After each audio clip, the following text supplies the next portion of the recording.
So after thinking about it for almost 20 minutes, the Biden administration has finally figured out the cause of inner-city violence, which is on the rise.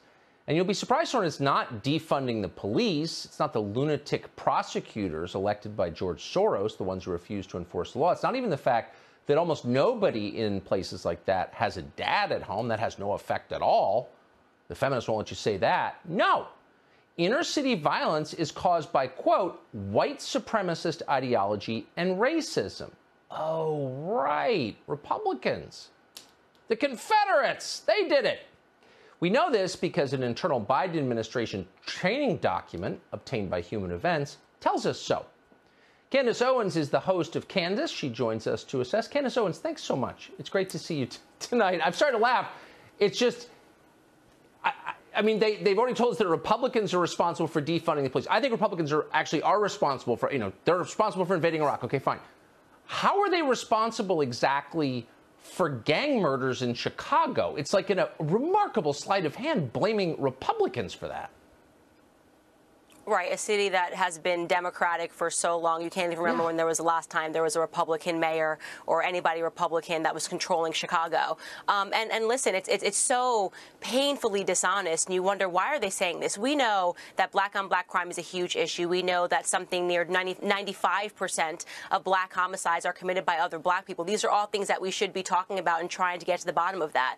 Does that have something to do with poverty? Yeah, perhaps. Does it have anything to do with white supremacy? No, I don't think when a gang member, a black gang member kills another black gang member, they phone each other up and say, well, we have to do this because of white supremacy. That's definitely not what's driving that. But the more interesting question to ask ourselves is, why is the Biden administration doing this? Why are they being so painfully and obviously dishonest? Are they not expecting people to call them out? And the larger topic here that we should be discussing is that what they're really committed to is trying to identify ideologues, right? And I'm talking about in the CIA, in the military, in the Department of Justice. What they're really trying to do is purge all of these institutions of common sense thinkers and replacing them with people that are committed to their ideologies, right? Nobody cares about what's right or what's wrong anymore. It's all about fighting for leftists, fighting for the Biden administration and doing whatever they say, following their marching orders no matter what, right? Trans people in the military, that's what they want. They want ideologues and not rational thinkers. This is all a part of a larger purge, and this is what comes before a totalitarian regime takes power. And I say that seriously.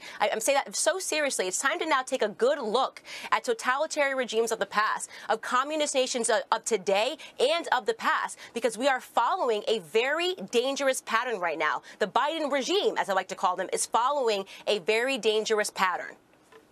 Boy, I wish I could disagree with you. And I have to say, I mean, the purpose of government is to help people. I mean, supposedly that was the purpose of it.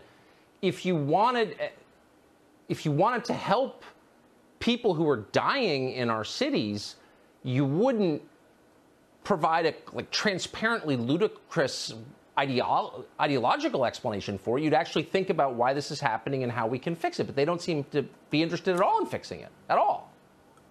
That's exactly right, because they don't want to tell people the truth, right? You brought up father absence. Of course, that's a truth that would really hit at home, is about how we need to get these families together. They're not interested in the truth. They're interested in power. In order to maintain power, the masses cannot know the truth.